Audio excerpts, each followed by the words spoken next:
Aujourd'hui, grâce à Sophie, on va parler de la prise en charge des patients atteints de mucoviscidose. Il faut s'imaginer qu'un patient atteint de mucoviscidose, quand il se réveille le matin, c'est comme si vous aviez fait 12 heures d'avion avec la clim, sans avoir bu une goutte d'eau, en plus il a une tourista. Voilà comment un patient atteint de mucoviscidose se réveille le matin. En 1965, un enfant qui naissait avec la mucoviscidose avait une espérance de vie de l'âge de 7 ans. Aujourd'hui, sans les modulateurs, on va dire, il était déjà à 46 ans. C'est-à-dire que dès le début du diagnostic, la kinésithérapie doit être quotidienne, puisqu'on produit du mucus 24 heures sur 24. Mettez vos baskets, reprenez l'activité physique pour que votre enfant, ce soit la normalité de faire du sport tous les jours et de s'activer tous les jours, et que ce soit pas juste parce qu'il a la mucoviscidose qu'il est obligé, lui, d'aller faire du sport. Les premiers patients atteints de mucoviscidose adultes que j'ai rencontrés, c'était il y a plus de 25 ans, c'était des patients qui étaient sportifs presque de haut niveau. À ce moment-là, c'était les seuls adultes vivant. N'attendez pas comme cette gamine de 14 ans qui arrive avec 35% de capacité respiratoire,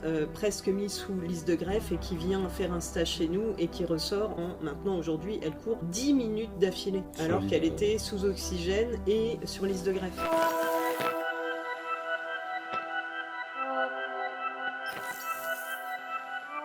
Salut les amis, bienvenue dans ce nouvel épisode du Training Therapy Podcast. J'espère que vous allez bien. Aujourd'hui, je suis avec Simon et Sophie. On va parler kiné-respi, on va se régaler. Peut-être un épisode qui va changer la vie de certains patients grâce à ce qu'on va apprendre au kiné. Aujourd'hui, grâce à Sophie, on va parler de la prise en charge des patients atteints de mucoviscidose. Est-ce que Sophie, tu peux nous expliquer un petit peu ce que c'est la muco?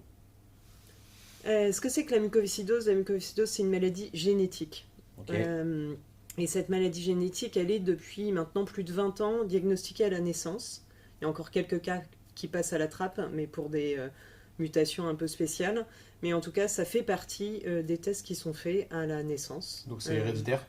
C'est héréditaire. Il faut que les deux parents soient et le gène pour avoir une chance sur 4 d'avoir un enfant atteint de mucoviscidose. Tu le sais une fois que le bébé il est né ou même avant? Quelquefois avant, ça arrive. Okay. Il peut y avoir une occlusion intestinale en fait qui fait que intra-utérine et qui fait que on a un diagnostic qui est possible aussi.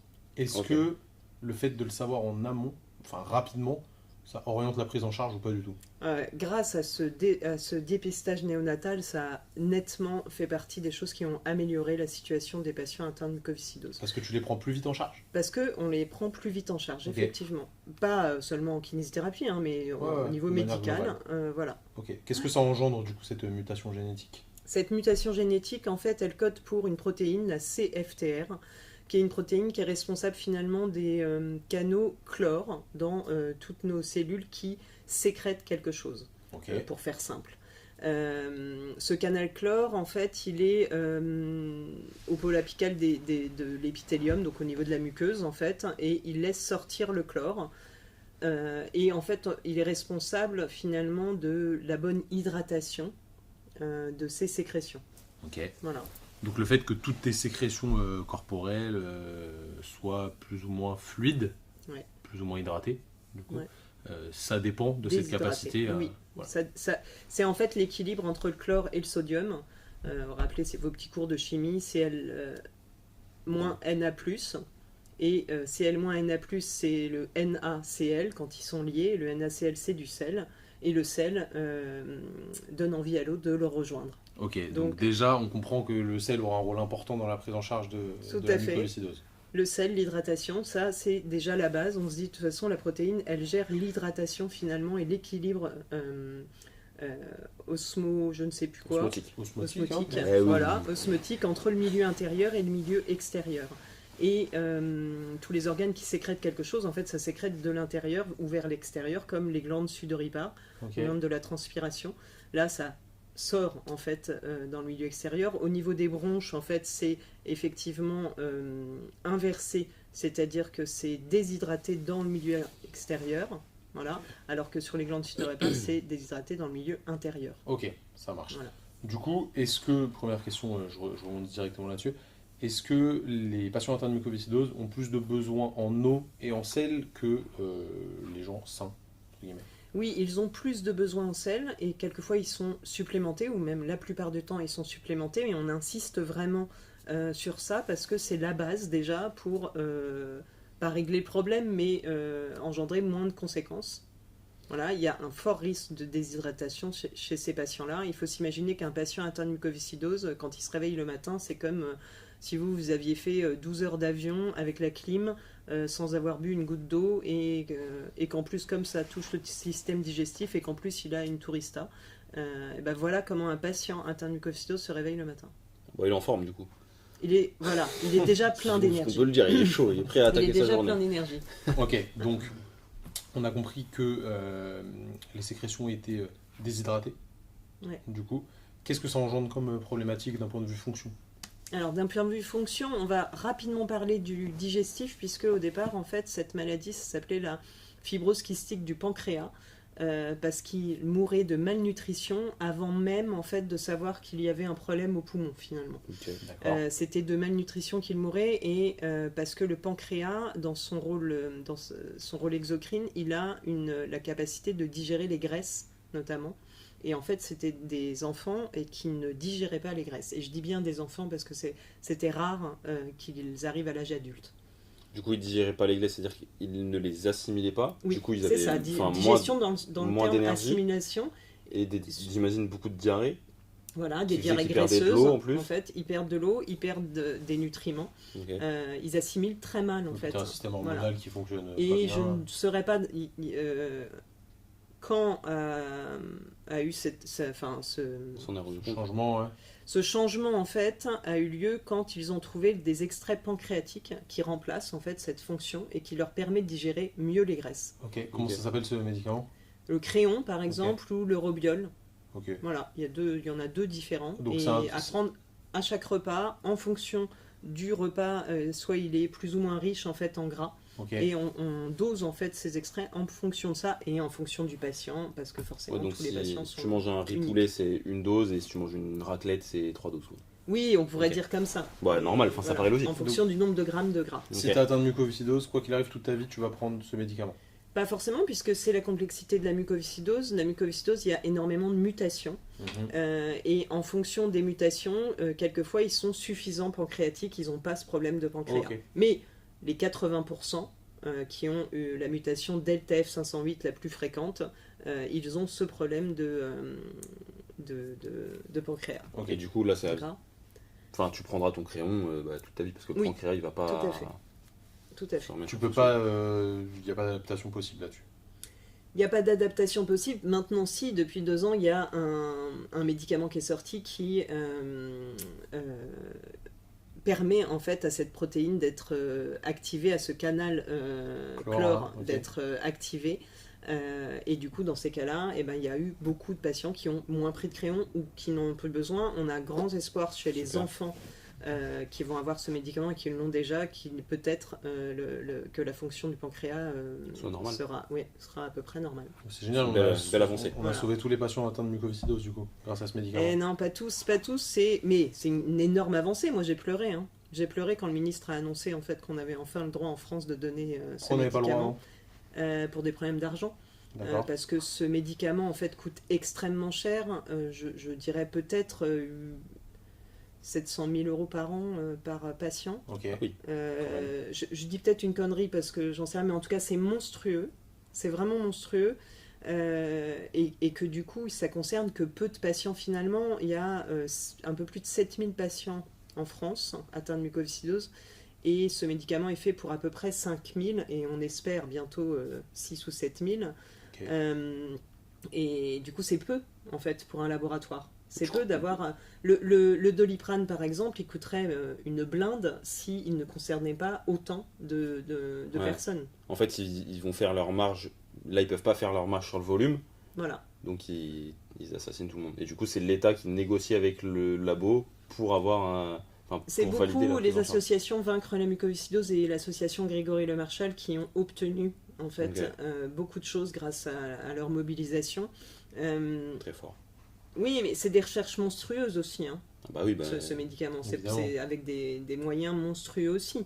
Donc voilà, il y a eu certains patients qui l'ont eu en compassionnel, c'est-à-dire que le laboratoire leur a donné gratuitement, avant la sortie, des patients qui notamment étaient sur liste de greffe et qui avaient comme seule issue une greffe pulmonaire. Et comme ce médicament était déjà sorti aux États-Unis, le laboratoire en fait a bien voulu donner sur dossier, bien Ça va, ils sûr, sont à sympas. certains patients. Mais Ça- oui, ça- or il faut pas faisait- forcément Non, mais c'est- frapper tous les labos parce que c'est aussi du travail Bien sûr, il y a beaucoup de Voilà. recherches derrière. et que moi je les remercie énormément d'avoir trouvé parce que Bah, ça a c'est sûr sauvé que la vie. c'est les chercheurs patients. qui ont trouvé ça. C'est Voilà. Ça, exceptionnel. ça faisait combien de temps que ça existait aux États-Unis? Ça faisait déjà un peu plus d'un an, je pense. Ok. Oui, ça a été Ça va, c'est- assez vite quand même, mais bon, pas assez finalement Alors, pour un peu la plus d'un an problématique. pour avoir le compassionnel, et après, en fait, ça a mis 2 ans à arriver vraiment. Et puis là, au fur et à mesure, à chaque fois, c'est bon, bah maintenant c'est pour les moins de 12 ans, et puis maintenant c'est pour les moins de 6 ans, et puis peut-être bientôt, enfin, et ça l'est déjà pour les enfants de 3 ans avec de certaines mutations. Ils ouvrent à d'autres mutations un peu pour Ils veulent tester en fait. Quel, Voilà. quel est l'intérêt de commencer tôt? D'éviter la dégradation des organes. Ok. Parce que. C'est ça la pire on a conséquence parlé- de la mucoviscidose du coup? Oui, et aujourd'hui, donc on va arrêter de parler du pancréas parce que d'abord c'est pas ma spécialité, je suis Mm. pas gastro. Après, là, au niveau des bronches, on produit tous du mucus tous les jours et ce mucus il sert à protéger les bronches de toutes les agressions qu'on inhale dans la journée. Mhm. On inhale des germes, des virus, des bactéries, des poussières, des champignons, ça c'est dans notre environnement de toute façon. Mais on a un mucus qui est fluide chez nous et qui est mobilisé 24 heures sur 24. Sans s'en apercevoir, on va déglutir du mucus tous, toute la journée.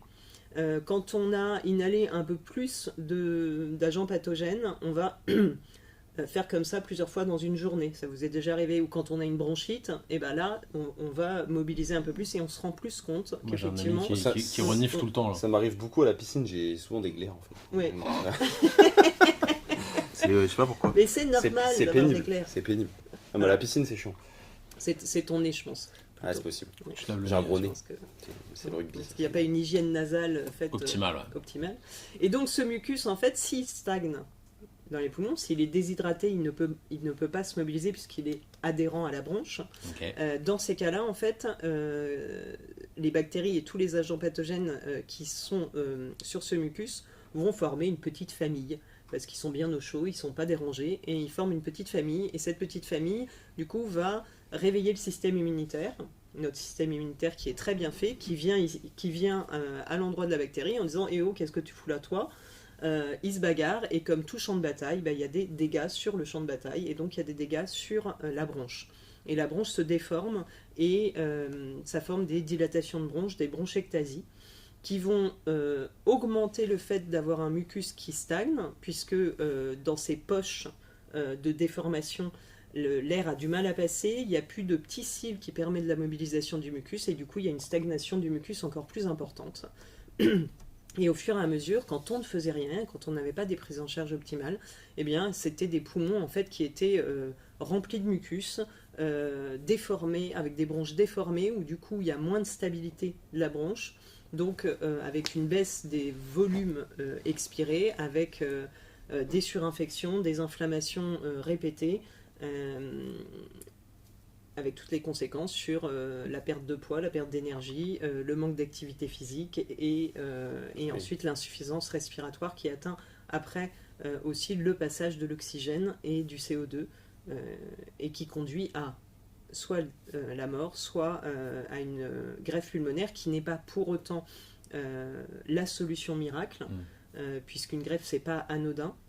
Déjà dans la technique en elle-même et le fait que le corps puisse supporter, mais aussi après, dans l'après-greffe. L'après-greffe, ça, c'est pas un long fleuve tranquille. C'est vrai qu'enfin, je sais pas, de l'extérieur, des fois on pourrait se dire bon bah t'es greffé, c'est fini. Le poumon il se redégrade au final. Alors pas forcément. Parce qu'il a, comment il gère il a ses canaux Oui, qui sont il présents. a ses canaux qui sont présents. Seulement, on ne greffe que le poumon. Enfin, ça arrive C'est de déjà faire. bien, mais oui. Voilà, mais en tout cas, le patient a toujours la mucoviscidose sur le reste de son corps. Et Mais ces canaux de poumon sont sains. oui, produisent du mucus qui est fluide. Ok. Est-ce que du coup, vu que la maladie elle est génétique, je crois que le traitement contre le Covid, on a réussi à modifier un petit peu le génome, non, à l'intérieur des cellules. Alors, Dans la ah oui, la je vois ce que technique du je vaccin. je est-ce vois que, de quoi tu parles. C'est une avancée assez incroyables, l'ARN messager. Oui, voilà, c'est ça Voilà. que je voulais dire. Oui, je sais bien. Sur les vaccins en fait qui ont été faits anti-Covid, cette technique-là en fait va servir certainement à avoir une évolution incroyable pour une certaine catégorie de patients atteints de mucoviscidose qui aujourd'hui n'ont absolument pas accès à ces nouveaux modulateurs. Ok. Parce que c'est vraiment des mutations particulières qu'on appelle par exemple codon stop et où la protéine n'existe même pas. Donc on ne peut pas l'activer par un modulateur.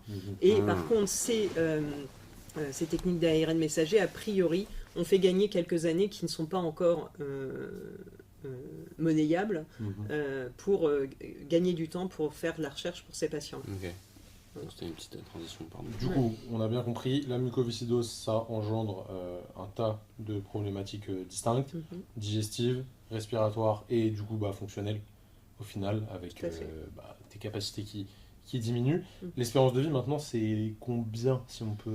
Alors depuis ces nouveaux modulateurs, en fait, on va avoir du mal en fait, à vraiment avoir une espérance de vie avec un chiffre, puisque du coup ils étaient déjà tous un peu différents avec leur mutation, mais en plus là, avec modulateur, là il y a les patients qui sont greffés actuellement, là il y a les patients qui vont avoir très tôt les modulateurs. Tout ça pour l'instant c'est un peu un grand point d'interrogation, mais on sait qu'en 1965 un enfant qui naissait avec la mucoviscidose avait une espérance de vie de l'âge de 7 ans. Et aujourd'hui, sans les modulateurs, on va dire, d'accord, sans les modulateurs, il était déjà à 46 ans. Ok. D'accord. Grâce à la prise en charge médicale. Ce qui est toujours beaucoup trop court. Bien sûr. Bien entendu. Et grâce à la rééducation. Grâce, en fait, sans les modulateurs.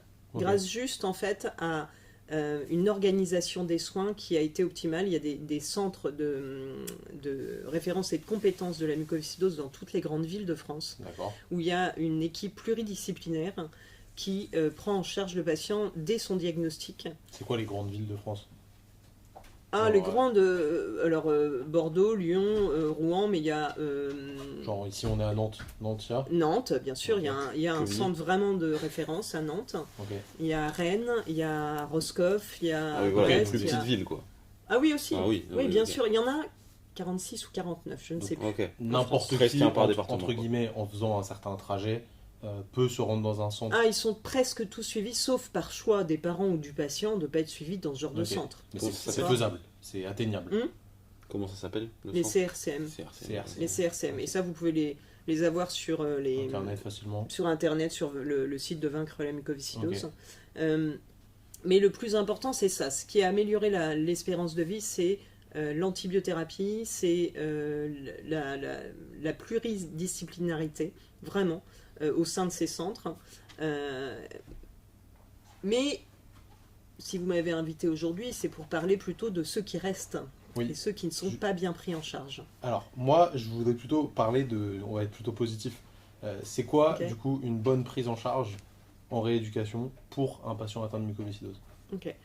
Alors, la logique, en fait. Soyons positifs, quand même. Ce patient atteint de mucoviscidose, il naît avec la mucoviscidose. Aujourd'hui, on a la chance de les avoir dès l'âge de 2 mois. Okay. Et comme on a la chance de les avoir dès l'âge de 2 mois, et qu'en plus de ça, on sait ce qui se passe au niveau des poumons, autant continuer et commencer tout de suite. Donc, comment on commence tout de suite? C'est déjà trouver des moyens de rendre le mucus mobilisable. Je me rappelle, il est adhérent. Alors, la première chose à faire, c'est de s'assurer que les parents ont bien compris l'importance de l'ajout de sel et de l'hydratation tout au long de la journée. Ça, c'est déjà... À cet âge-là, de toute manière, au final, tu soignes, entre guillemets, les parents plus que le Bien sûr, c'est toute l'éducation des parents pour comprendre, en fait, que déjà au départ, il faut travailler à fluidifier ce mucus, à le rendre moins adhérent. Ensuite, c'est se dire que, d'après les études, il y a déjà plus de 80% des enfants, même avec une prise en charge optimale dans les centres de référence, qui ont des déformations bronchiques comme des bronchectasies ou des dilatations de bronches avant l'âge de 5 ans. 80%, c'est beaucoup. Non. C'est réversible. Ça peut être réversible et ça l'est grâce au modulateur, par exemple. Ok. C'est pas réversible avec de la kinésithérapie? Non. Non. On peut assécher, on peut vider les poches à pus, éviter les exacerbations, mais non. Nous-mêmes, on ne peut pas remodeler cette bronche. Mais Voilà, en tout cas, on a amélioré de la ventilation chez beaucoup de patients, donc il y a des choses complètement possibles aujourd'hui. Donc, ça veut dire qu'on sait ce qui va se passer, ça veut dire qu'on peut agir de plus en plus tôt. Ça veut dire que dès le début du diagnostic, la kinésithérapie doit être quotidienne, puisqu'on produit du mucus 24 heures sur 24. Qu'il y a aussi un phénomène d'inflammation qui est présente dans les voies aériennes distales, donc les toutes petites bronches, dès le début de vie chez les patients atteints de mucoviscidose. Ça veut dire qu'on va forcément se dire que qu'est-ce que ça a comme conséquence d'avoir une inflammation sur les bronches, les petites bronches, elles vont être encore moins ventilables.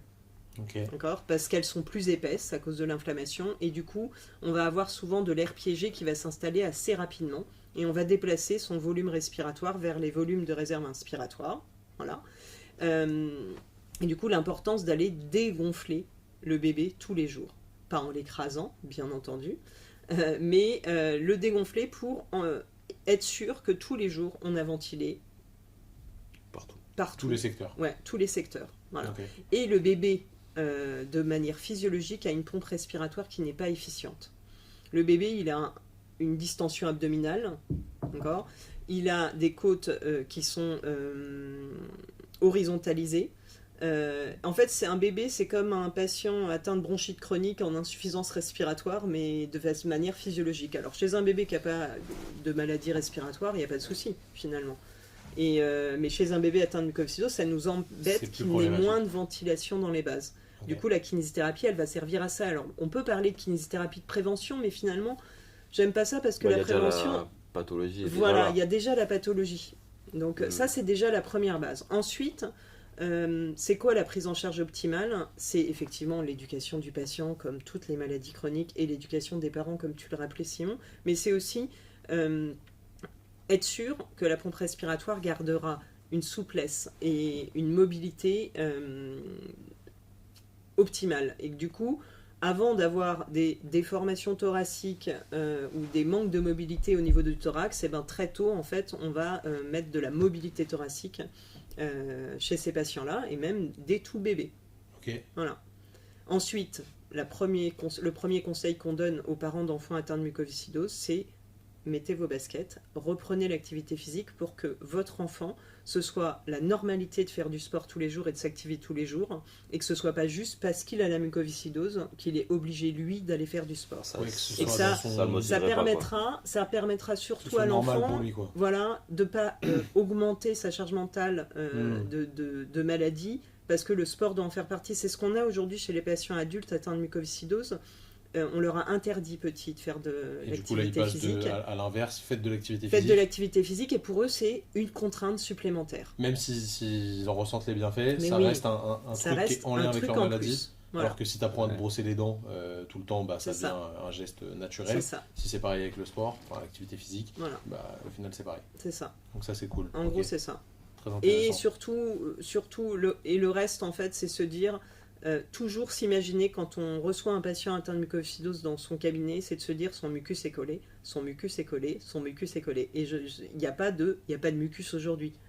Moi, quand un patient atteint de mucoviscidose me dit j'ai pas de mucus aujourd'hui, je dis bah du coup t'as plus la mucoviscidose. C'est fini. Hein, moi je peux plus entendre des kinés qui auscultent un patient atteint de mucoviscidose et qui dit ah bah c'est bon. Tout va bien, monsieur. Bah non. En fait, tu le sais pas parce que si le mucus est collé, tu l'entends pas. Si le patient il ventile dans le haut, bah t'entends pas le bas. Donc ça sert à rien. Du coup, imaginons que là on prend un kiné qui nous écoute, qui est pas formé à la prise en charge des patients atteints de mucoviscidose, et du jour au lendemain, il y a un patient qui vient à son cabinet, patient jeune, je sais pas, 10-12 ans, atteint de mucoviscidose, qui dit bah moi je dois faire ma rééducation ici, je vais au CRCM tous les je sais pas 2-3 mois. Voilà. Je connais. À quoi il doit faire attention? Qu'est-ce qu'il devrait faire, ce kiné? D'abord, l'observer pour voir en fait où est l'état, quel est l'état énergétique du patient. Est-ce qu'il n'est pas un peu trop maigre? Est-ce qu'il n'a pas des cernes monstrueuses, des lèvres sèches qui fait que en fait déjà au départ le corps il est déjà pas capable d'assumer quoi que ce soit. Donc on reverra dans ces cas-là l'hydratation, l'ajout de sel, la nutrition, le sommeil, c'est tout ce genre de choses, même si en tant que kinésithérapeute, on ne va pas pouvoir régler tous les problèmes, mais il faut qu'en fait, on soit, comme on est le professionnel de santé du quotidien, c'est à nous, en fait, de repérer ces choses-là. Voilà. Carrément. Et s'il y a un problème de nutrition, renvoyer vers le CRCM, renvoyer vers des gens compétents qui vont pouvoir, pour faire un bilan. Si le patient n'est pas hydraté, commencer par ça en lui réexpliquant pourquoi c'est important d'avoir une hydratation optimale. Donc, éducation, évaluation énergétique, entre guillemets, globale. Voilà, du carburant qu'a le patient à dépenser. Ok. Voilà. Et ensuite, observer sa pompe respiratoire pour voir la forme de sa pompe respiratoire et donc toutes les déformations, la posture du patient qui va engendrer en fait peut-être des conséquences sur le poumon. Ou surtout, quand je regarde un patient atteint de mucoviscidose, je me dis, ce patient-là, voilà, il a les épaules vers l'avant, il a une syphose thoracique élevée, il a un ventre complètement distendu. Je me dis, voilà, j'ai pas ma ventilation dans les 3 plans de l'espace, donc c'est certain que je vais oublier de l'air quelque part, donc oublier du mucus. Du coup, il va y avoir des infections qui vont s'y mettre, et on va être dans un cercle vicieux qui va s'installer. Okay. Donc l'observation déjà. Ensuite, on fait bouger le patient. Bouger le patient en activité physique, en mobilité thoracique. On évalue ses capacités physiques aussi également, puisqu'on sait que de toute façon, c'est la VO2 max qui est le meilleur indicateur d'espérance de vie. Donc là, pour l'instant, les 4 premiers points, c'est quand même des choses qui ne sont pas spécifiques Exactement. à la kiné respiratoire et que n'importe qui peut faire si tu réfléchis bien. Tout à fait. Okay. Tout à fait. Et ensuite, aujourd'hui, ça ne suffit pas.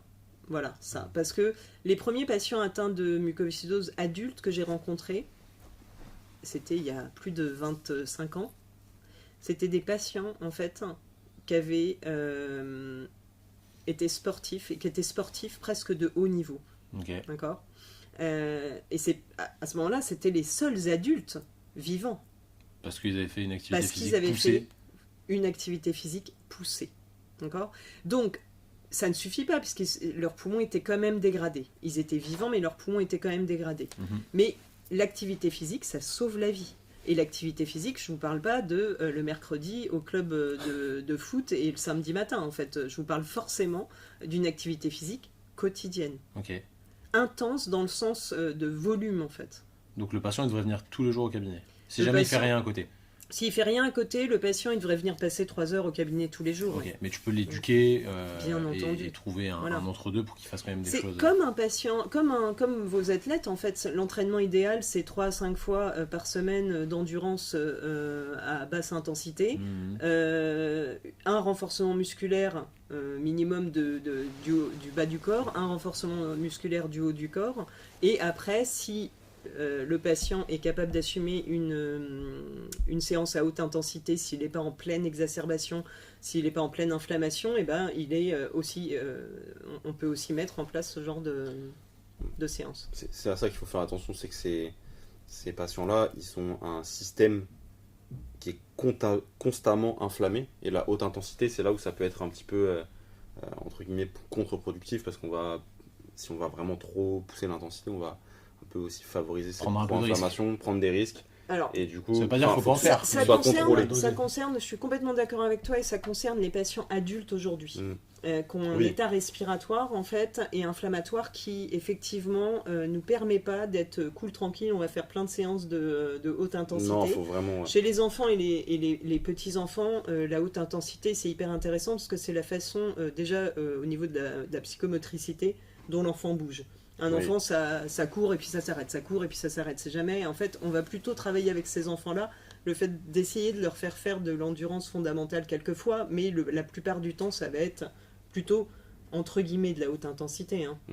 On peut faire du fractionné sans que ce soit de la très haute intensité.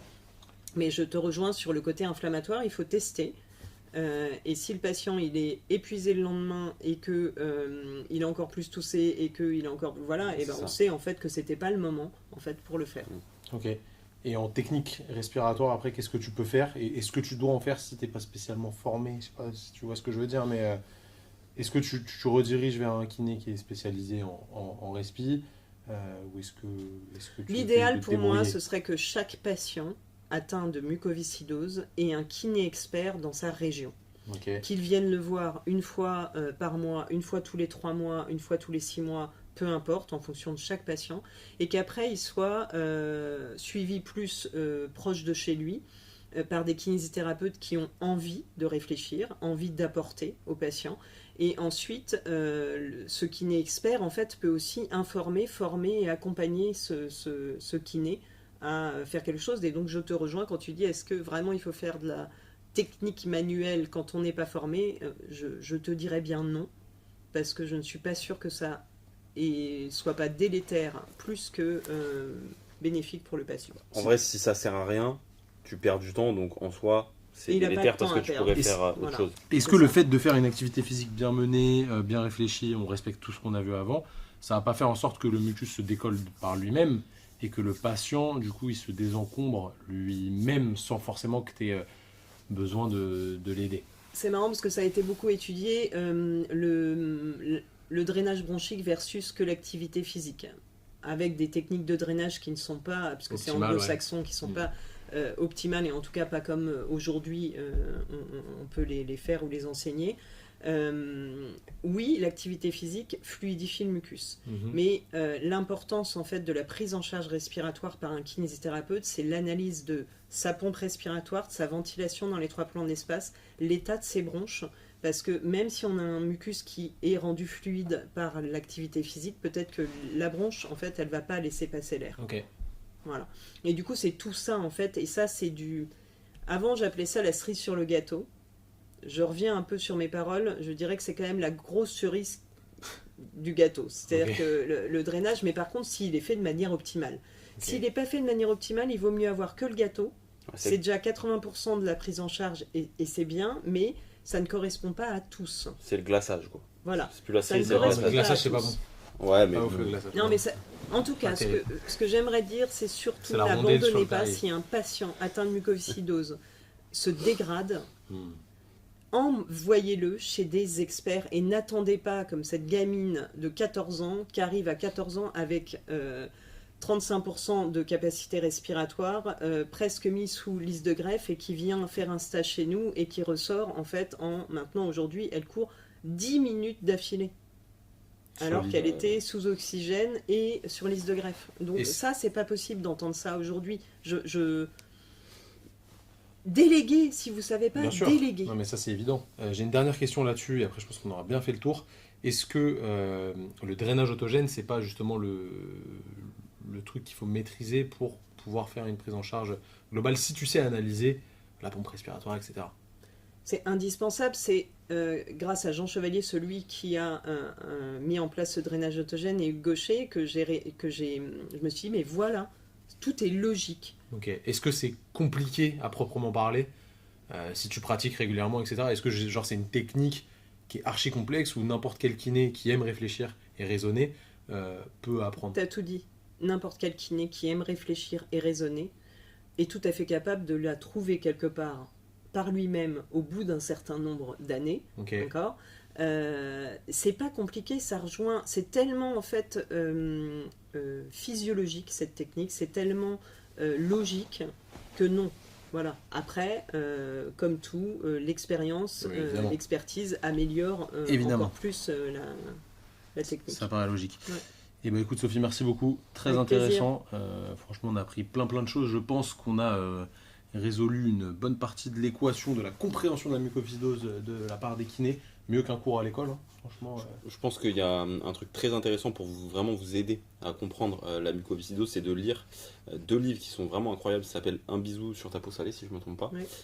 C'est la Blandine, donc la mère de Zélie, qui est atteinte de mucoviscidose, qui a écrit ces 2 livres. Vraiment, c'est très intéressant. Ça vous montre. T'as pas dit le Le- deuxième du coup. C'est le 1 et le 2. Ah ok, il y a Voilà. deux tomes. Et, Oui, il y a et 2 le tomes. deuxième, je crois que c'est Muco 0. Zélie 2, Muco 0. Voilà. Ah. Je suis pas loin. Bref, en tout cas, commander les livres, c'est très intéressant. Ça vous permettra vraiment d'avoir une vision très précise de ce qui se passe dans leur quotidien. Et ça permet de vraiment comprendre que les 30 minutes de kiné ou les 1 heure de kiné, il n'y a pas que ça à gérer, il y a Et- énormément de choses. Ouais. Et comprendre leur vie, leurs contraintes. Et quand on leur demande de faire plus, en fait, des fois, ils ont déjà pas le temps de vivre, entre guillemets. Donc, Et très Blandine, intéressant. dans le tome 2, donne énormément d'éléments sur comment on peut C'est rendre vrai. le mucus mobilisable et comment on peut améliorer la ventilation. On mettra ça en Les description. liens sont dans la description. Évidemment, si vous voulez aller plus loin sur la respi, n'hésitez pas à vous abonner au compte Instagram de Sophie. Elle vous donne plein de tips très intéressants sur toutes les pathologies respiratoires que tu affectionnes tant. Tu aimes accompagner les patients, donc voilà, c'est magnifique. Si jamais vous avez kiffé l'épisode et que vous êtes sur YouTube, n'hésitez pas à vous abonner à la chaîne, c'est super important. Lâchez-nous un petit pouce bleu. Dites-nous en commentaire ce que vous avez pensé de cet épisode. Si jamais vous avez appris des choses, je pense que vous avez tous appris quelque chose aujourd'hui. Si vous êtes sur les plateformes de streaming Deezer, Spotify, Apple Podcast, n'oubliez pas de mettre une review 5 étoiles. Ça nous aide à faire des épisodes aussi impactants et aussi pertinents pour vous aider à progresser dans votre pratique. En attendant, prenez soin de vous, prenez soin de vos patients. Nous, on se dit à la semaine prochaine. Salut tout le monde. Salut à tous. Ciao.